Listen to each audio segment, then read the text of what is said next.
All right, hopefully this turns out the way I would like it. So I've been on a bit of a ADHD, ADD journey um, over the past couple weeks.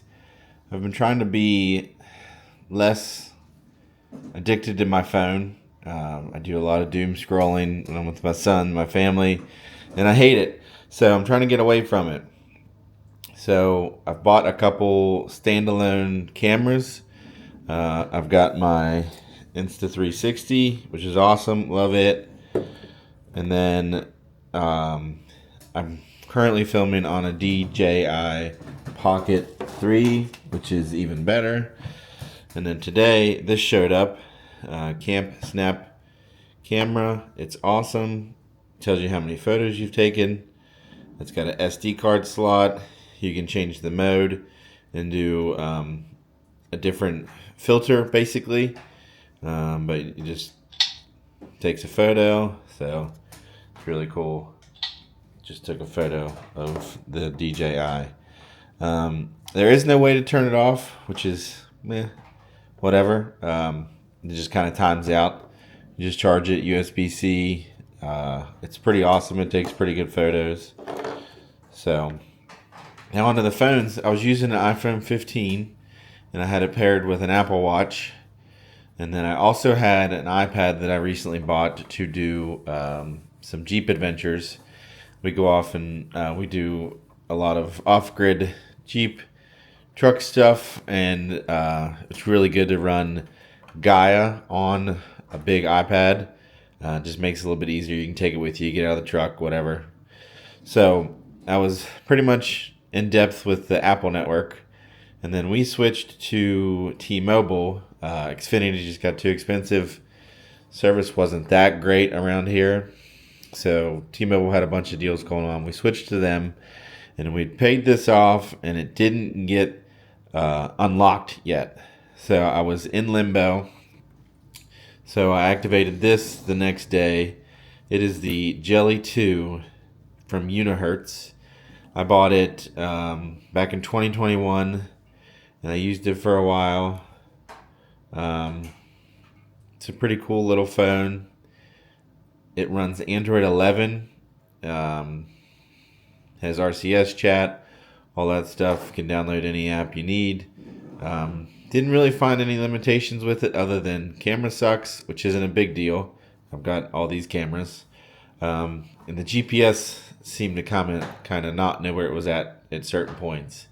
So I've been using this for a few days, and then I pulled the trigger on this guy, which is also Unihertz. It is the Unihertz Titan Pocket, and it is a sweet phone. Thumbprint, also has face unlock. This button turns on the camera, or the light, unless I changed it. I might have changed it. Oh, there it is. So, a bunch of cool little features. Again, Android 11, cameras meh, but can download any app you want. There you can kind of see that the one-to-one screen makes some stuff look weird, but it didn't really bother me. I'm trying to be on my phone less, so it makes it not a great experience, so that works out. The big problem with this is RCS chat does not work. So you can go in, I don't have a SIM card in it right now, but you can go in through the settings and it'll show you, I don't think now because I don't have the SIM card in, but RCS chat would be active, but it wouldn't work. So for some reason, if I had it on, my messages, pictures, stuff, it was really slow sending, or it wouldn't send at all.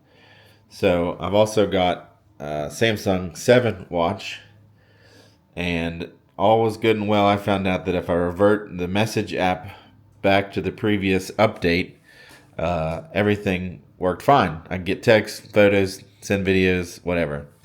So then I went to use the watch, and it said, please update the message app on your phone. So in turn, it would not like the message app, and they didn't mesh well. So then I switched back to using this again for a day or two. I've had it all day today. I used this all day yesterday. Great phone, keyboard's awesome, super nostalgic. I had a bunch of Blackberries growing up, so this thing really ticked a box for me. But the fact that it's not 100% functional is pretty annoying. So started using this and was still on the hunt for a little bit better of a phone. You can tell that both of these run Android 11. They're pretty slow with certain things. Even with good internet speeds, they were slow. So then I found out about this guy, which is the Jelly Star. So this is the Jelly 2, and this is the Jelly Star. It's going to look a little bit thicker because I've got the provided case on it. But this is Android 13. Has a 48 megapixel rear camera. I forget what the front selfie camera is. I just use the camera to Snapchat my buddies. We're always goofing off and sending stuff. So I don't know if this will translate well or not. But I mean, it's pretty solid quality. It's not perfect. It's not great. I can't imagine that the stabilization is good. But I mean, for just quick photos, snapping photos, you need to take a picture of a document to email or whatever, I think it's going to be perfect. So then the other cool thing is these are both LEDs, and I haven't quite messed with them yet. I literally just got this in the mail today. So you can mess with the LED to where they're on all the time, which would be dumb. Or it comes on with phones, music, when it's charging, different settings. It apparently will bump with the music. I should have Spotify on here.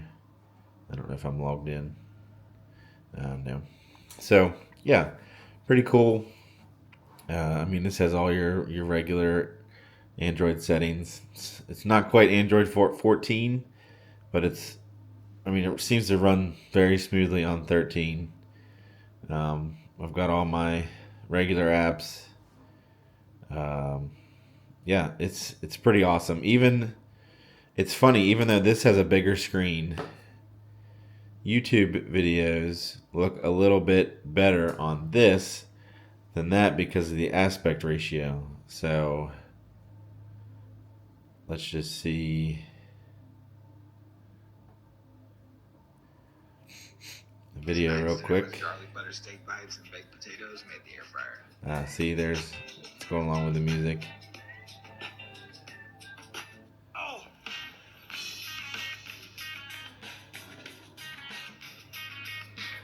So, I mean, sounds pretty good. Video quality is pretty good. But since this is 1:1, it looks a lot worse.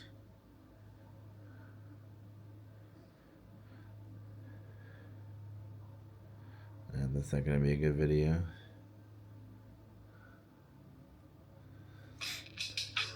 This is not a Jelly Star. So this is a Ukitel something. This is like 7 point whatever inches. I only have this for comparison. This is an old ass phone. Even sideways, it's even smaller. So far I'm pretty happy with my purchase of the Jelly Star. I paid $180 for this back in 2021. It's still $180. Great little phone. I think the Jelly Star came out earlier this year, maybe late last year. So I think, yeah. And then this has been out for a few years as well. I'm really bummed that it doesn't work to full capacity. I had emailed Unihertz, and they said RCS chat is just not compatible. I don't know why. It sucks because it goes through and it says it's in, it says it's connected, and it just doesn't work. So I don't know. But anyways, this is 220. This was almost 300 and 180. Here's a pretty good size comparison. I mean, that's almost 2 jellies per one iPhone. Now, if you're not worried about the RCS chat, this phone is awesome. It's really neat. It's very rugged. It even has a headphone jack, so do both of these. So, I mean, that's really cool. This one also came with a soft case, but I've misplaced it over the years. It was in a drawer forever, and I just pulled it out a couple days ago to use it.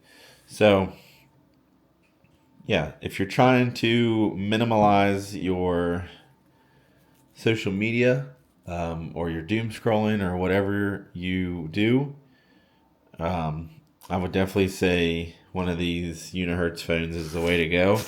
Now, they also make a bigger version of this, and then they also have a skinnier, taller version. I think they all have the RCS chat issue. Now, I know the one that is bigger is like giant. So, that was just the camera turning off. It's pretty cool. And yeah, right at 10 minutes. So, yeah, I think this Jelly Star is going to be a good while. I also have a Minimalist Company cell phone on pre-order. It's an e-ink display, Android 14, 4G phone. Also, all three of these are 4G, so no 5G compatibility. You get a little error when you put the SIM card in. But honestly, the 4G seems to run fine. I haven't had any major issues with service or anything. This had a bunch of settings that I had to change. But other than that, it was pretty good. Just the RCS not working, not meshing well with the phone was super annoying. So I think the Jelly Star is going to be it for me. It also has the hold the button. You can change that to do anything you want to, so it's pretty cool. But this is also a fingerprint reader. There's a bunch of little settings packed into this thing, which is awesome. The face unlock is crazy fast. So, yeah, that'll be it for me on this video. I might touch back in a while. I've also got some tablet issues I'm trying to work through. I had an iPad that would run my Insta360 and the DJI app. I bought a cheap, rugged Amazon Android tablet that would not. I could bring the DJI app up, but I couldn't actually download video, and I didn't try to control the camera much with the app either. So I've got a Samsung S7 coming from Back Market, and I'm hoping that's going to sort out my issues there. But other than that, thanks for checking in. This is kind of my first techie style video. I haven't really done anything techie. Check out the Snap camera. It's pretty awesome. I mean, it doesn't get any easier than this. You turn it on and you take a photo. You don't got to worry about what it looks like. I think there's a way to directly download it to a phone or a tablet. But if you just plug it into a computer, it acts as if it's an SD card. So still got to see if I can pull directly to an Android tablet, or if I'll just be limited to computer, which isn't a big deal. So thanks for stopping by. See ya.